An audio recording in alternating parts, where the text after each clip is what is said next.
Hi friends, আজকে আমরা আলোচনা করব ক্লাস 10 ইতিহাস দ্বিতীয় অধ্যায় নাম হচ্ছে ভারতের জাতীয়তাবাদ। ভিডিওটি ভালো লাগলে লাইক করে চ্যানেলটি সাবস্ক্রাইব করে রাখবে এরকম আরও ভিডিও দেখার জন্য। তো আজকে এই ভারতীয় জাতীয়তাবাদের যে এই অধ্যায়ের প্রথম পার্টে আমরা দেখেছি যে অসহযোগ আন্দোলন, গান্ধীজির নেতৃত্বে যে 1920 খ্রিস্টাব্দে শুরু হওয়া অসহযোগ আন্দোলন সম্পূর্ণ অহিংস পদ্ধতিতে শুরু হয়েছিল, কিন্তু 1922 খ্রিস্টাব্দে উত্তরপ্রদেশের চৌরিচুরা গ্রামে যে চৌরিচুরা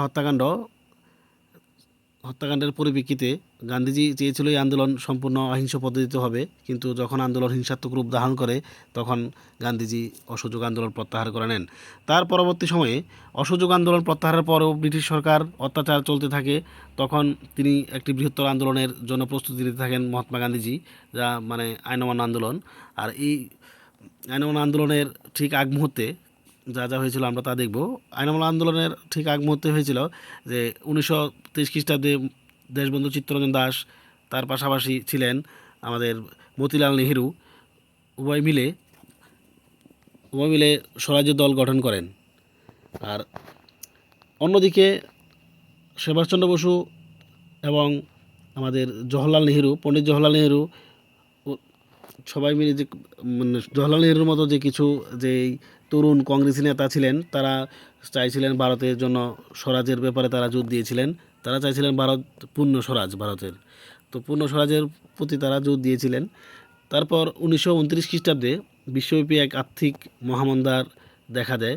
আর এই মহামন্দার প্রভাব ভারতীয় কৃষি এবং ভারতের যেই অর্থনীতির উপর পড়ে, যার ফলে ভারতে কৃষি উৎপাদন ব্যাহত হয়। এই সময়ে 1928 খ্রিস্টাব্দে একটি কমিশন গঠিত হয় যার নাম হচ্ছে সাইমন কমিশন। আর এই সাইমন কমিশনের নেতৃত্ব দিচ্ছিলেন আমাদের স্যার জন সাইমনের নেতৃত্বে যে 7জন সদস্যের যে একটি কমিশন গঠন করা হয় 1927 খ্রিস্টাব্দে। আর এই কমিশনকে সাইমন কমিশন বলা হয়। তো সাইমন কমিশনের যে প্রতিক্রিয়াস্বরূপ কি হয়েছিল, কারণ ভারতীয়রা এখানে সাইমন কমিশনের মধ্যে 7জন সদস্য ছিলেন, এর মধ্যে কোনো ভারতীয়কে রাখা হয়নি। যার দরুন এই কমিশনের যেই মোটো মানে কমিশনকে মানুষ বিরোধিতা করতে থাকে। প্রতিক্রিয়াস্বরূপ মানুষ এখানে ভারতীয় কোনো সদস্য না থাকায় যখন 1928 খ্রিস্টাব্দে কমিশন ভারতে মাটিতে পা দেয়, তখন রাজ্যের সমস্ত রাজনৈতিক দল এবং বিভিন্ন নেতৃবর্গরা সাইমন গো ব্যাক বলে ধ্বনি তুলতে সরব হয়। এরপর 1929 খ্রিস্টাব্দে যে ভাইসরয় লর্ড আরউইন, ইনি হচ্ছেন ভাইসরয় লর্ড আরউইন। আর এই ভাইসরয় লর্ড আরউইন আসে ভারতের যে মানে আইনগুলি পুনঃসংস্কার বা যায় এর আগে যে 1919 খ্রিস্টাব্দে মন্টেগু চেমস্ফোর্ড সংস্কার আইন ব্যর্থ হয়েছিল, তার সংস্কার তিনি লর্ড আরউইন আসেন। তখন ভারতীয়রা লর্ড আরউইনের কাছে যে অনেকগুলি দাবি দাবা তুলে ধরেন মহাত্মা গান্ধীজি, যেটা তখন লর্ড আরউইন ভারতকে ডোমিনিয়ন স্ট্যাটাস 1929 ডোমিনিয়ন স্ট্যাটাস দেওয়ার প্রতিশ্রুতি দিয়েছিলেন এবং নতুন সংবিধানের ব্যাপারে আলাপ আলোচনার জন্য লন্ডনে গোলটেবিল বৈঠকের সুপারিশ করেন। পরে ডিসেম্বর মাসে লাহোর কংগ্রেস অধিবেশন অনুষ্ঠিত হয়। আর এই অধিবেশনে পূর্ণ স্বরাজের দাবি গৃহীত হয়। ঠিক পরের বছরই 26শে জানুয়ারি দেশ জুড়ে স্বাধীনতা দিবস পালিত হয়। কারণ 1930 খ্রিস্টাব্দে 26শে জানুয়ারি ভারতে প্রথম স্বাধীনতা দিবস উদযাপন করা হয়। তারপর লবণ সত্যাগ্রহ এবং বা ডান্ডি অভিযান, যেটার মাধ্যমে গান্ধীজি আইন অমান্য আন্দোলনের সূত্রপাত করেছিলেন। তো ডান্ডি অভিযানটা কি সেটা আমরা দেখব। গান্ধীজি 1930 খ্রিস্টাব্দে 12ই মার্চ 78 জন অনুগামী নিয়ে আহমেদাবাদের সবরমতী আশ্রম থেকে 24 দিনে 240 মাইল পথ অতিক্রম করে 6 এপ্রিল সমুদ্র উপকূলে ডান্ডি গ্রামে উপস্থিত হন এবং সমুদ্রের জল থেকে লবণ তৈরি করে গান্ধীজি লবণ আইন ভঙ্গ করেন। এর মধ্য দিয়ে আইন অমান্য আন্দোলনের সূত্রপাত হয়। এভাবে গান্ধীজি সমুদ্রের জল থেকে লবণ তৈরি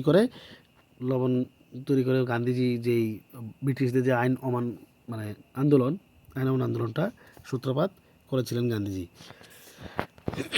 তারপর এই লবণ আইনকে কেন গান্ধীজি বেছে নিয়েছিলেন, কারণ লবণটা ছিল মানুষের যে মধ্যবিত্ত শ্রেণী বলো নিম্নবিত্ত শ্রেণী এবং উচ্চবিত্ত শ্রেণীর সবাইরই একদম অপরিহার্য বস্তু, যার দরুন তিনি লবণকেই আন্দোলনের জন্য বেছে নিয়েছিলেন, যার দ্বারা সমগ্র ভারতের মানে সবাইকে একত্রিত করতে পারবে বলে গান্ধীজির একটা ধারণা ছিল। তাই তিনি এই মানে ডান্ডি অভিযান বা আইন অমান্য আন্দোলনের ক্ষেত্রে তিনি লবণকেই বেছে নিয়েছিলেন। তারপর যেমন ডান্ডি অভিযানের গুরুত্ব, ডান্ডি অভিযান গান্ধীজি যে এই অভিযানের মধ্যে দিয়ে সারা দেশ জুড়ে আইন অমান্য আন্দোলনের সূচনা হয়। তার পাশাপাশি গান্ধীজি লবণ সত্যাগ্রহের সূত্র ধরে দেশে নানা প্রান্তে লবণ আইন ভঙ্গ করার সূচনা হয়। মানে গান্ধীজি যেই লবণ আইন তৈরি করেছিলেন, মানে লবণ আইন ভঙ্গ করেছিলেন, সেটার পাশাপাশি দেশের বিভিন্ন প্রান্তের মানুষরাও এই আইনকে মানে আরও অন্যান্য বিভিন্ন আইন, এই আইনের পাশাপাশি আরও অন্যান্য যে আইনগুলি লাগু ছিল এগুলিও ভঙ্গ করতে শুরু করেন। তারপর যেমন ডান্ডি অভিযানে গান্ধীজির উদ্দেশ্য সফল হয়, কারণ তিনি চেয়েছিলেন লবণ সত্যাগ্রহের মধ্য দিয়ে দেশের বৃহত্তর সংখ্যক নিম্নবিত্ত মানুষকে ব্রিটিশ বিরোধী আন্দোলনে সামিল করা। যার দরুন আমি আগে যা বলেছিলাম যে লবণ হচ্ছে এমন একটা নিত্য প্রয়োজনীয় দ্রব্য যা সবারই প্রয়োজন, সমাজে মানে নিম্ন থেকে একদম উচ্চবিত্ত সম্প্রদায় সবারই প্রয়োজন হয়, তাই তিনি লবণকেই বেছে নিয়েছিলেন। তারপর আইন অমান্য আন্দোলনের যে মানে পটভূমি, কীভাবে আইন অমান্য আন্দোলনটার সূত্রপাত ঘটেছিল। ভারতের স্বাধীনতা সংগ্রামের ইতিহাসে আইন অমান্য আন্দোলন এক উল্লেখযোগ্য ঘটনা। এই আন্দোলনের কারণ যেমন বিশ্বব্যাপী অর্থনৈতিক মন্দা, আন্তর্জাতিক মন্দার কারণে ভারতীয় কৃষক, শ্রমিক ও মধ্যবিত্ত শ্রেণীগুলির মধ্যে যে মানে দারুণ প্রভাব পড়ে। কাঁচা তুলো, পাট অন্যান্য কাঁচা শস্যের যে মূল্য হ্রাস পেলে কৃষকদের অবস্থা সাঙ্গীন হয়ে পড়ে, এবং এছাড়া কারখানার মজুরি হ্রাস পায়, কর্মী ছাঁটাই ইত্যাদি ধর্মঘট করতে বাধ্য করে কর্মীরা। তো এইভাবে বিশ্বের মধ্যে একটা মানে আর্থিক মহামন্দার সৃষ্টি হয়। তারপর হচ্ছে সামাজিক ভাবধারার উত্থান। তো সামাজিক ভাবধারা কীভাবে উত্থান হয়, যে এই সময় ভারতে সমাজতান্ত্রিক ভাবধারার বিকাশ ঘটে। 1925 খ্রিস্টাব্দে কমিউনিস্ট পার্টির প্রতিষ্ঠার পাশাপাশি শ্রমিক, কৃষক, মজদুরদের সংঘবদ্ধ আন্দোলন গড়ে তোলার কাজ শুরু হয়। তখন থেকে সেখানে ভারতবর্ষের যেই বিভিন্ন ট্রেড ইউনিয়ন বা শ্রমিক সংগঠন এগুলি তৈরি হতে শুরু হয়। তারপর হচ্ছে বিপ্লবী কার্যকলাপের মধ্যে যেমন সান্ডাস হত্যা, তারপর হচ্ছে লাহোর ষড়যন্ত্র মামলা এবং বিপ্লবী যতীন দাস মৃত্যুর ঘটনা দেশের যুব সমাজকে উত্তেজিত করেছিল।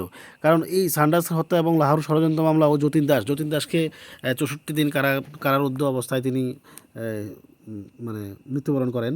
তো এইসব যেই বিপ্লবী কার্যকলাপ এগুলি মানুষ মানে যারা তাদের মনে, যুব সমাজের মনে একটা উত্তেজনা সৃষ্টি করেছিল ভারতকে স্বাধীনতার এনে দেওয়ার জন্য। তার পরবর্তী সময়ে আরেকটা যেমন এই আন্দোলনের পটভূমির মধ্যে আরেকটা কারণ হতে পারে রাজনৈতিক ঘটনাবলী, সরকারি দমননীতি, সাইমন কমিশন এবং পূর্ণ স্বরাজের দাবি, স্বাধীনতার দাবির মতো ঘটনাসমূহ দেশে আলোড়ন সৃষ্টি করে। সাধারণ মানুষ ব্রিটিশ সরকারের বিরুদ্ধে গণ আন্দোলনে সামিল হয়। সবাই মিলে যে সাইমন কমিশনকে বিরোধিতা করলো এবং তার পাশাপাশি বিভিন্ন যে সরকারের বিরোধী যে গণ আন্দোলনে তারা সবাই মিলে একই আন্দোলনে সামিল হয়েছিল। তারপর এই আন্দোলন প্রথম দিকে সফলতা অর্জন করলেও পরবর্তী সময়ে এই আন্দোলন ব্যর্থ হয়। আর এই আইন অমান্য আন্দোলনের কিছু সীমাবদ্ধতা আমরা লক্ষ্য করি, যার দরুন এই আন্দোলন ব্যর্থতার পর্যবসিত হয়েছিল। আইন অমান্য আন্দোলনের গুরুত্বপূর্ণ সীমাবদ্ধতাগুলি হলো যে আন্দোলনে এসেছিল অস্পৃশ্যদের উপেক্ষা করার জন্য। মুসলিম রাজনৈতিক সংগঠনগুলো অংশগ্রহণ না করায় হিন্দু মুসলমানের মধ্যে ব্যবধান আরও প্রসারিত হতে থাকে। আর মুসলিমদের বিশেষ আসন দাবি করায় কংগ্রেস ও মুসলিমদের মধ্যে একটা বিরোধ সৃষ্টি হয়, যা ছিল এই আন্দোলনের একটা দুর্বলতার দিক, যার ফলে কিন্তু আন্দোলনটা আরও জোরদার হয়নি। বিপুল সংখ্যক মুসলমান সংঘাত থেকে মুখ ফিরিয়ে এই যে আইন অমান্য আন্দোলন থেকে মুখ ফিরিয়ে নেয়, কারণ তারা ভেবেছিল তারা সংখ্যালঘু হয়ে যাবে, তাই তারা এই আন্দোলন থেকে মুখ ফিরিয়ে নিয়েছিল। তো শেষ পর্যন্ত দেখা যায় যে 1934 খ্রিস্টাব্দে আইন অমান্য আন্দোলন সম্পূর্ণরূপে বন্ধ হয়ে যায়। তো আজকের ভিডিওর মধ্যে এতটুকুই। তো ভিডিওটি ভালো লাগলে লাইক করে চ্যানেলটা সাবস্ক্রাইব করে রাখবে। Thank you for watching.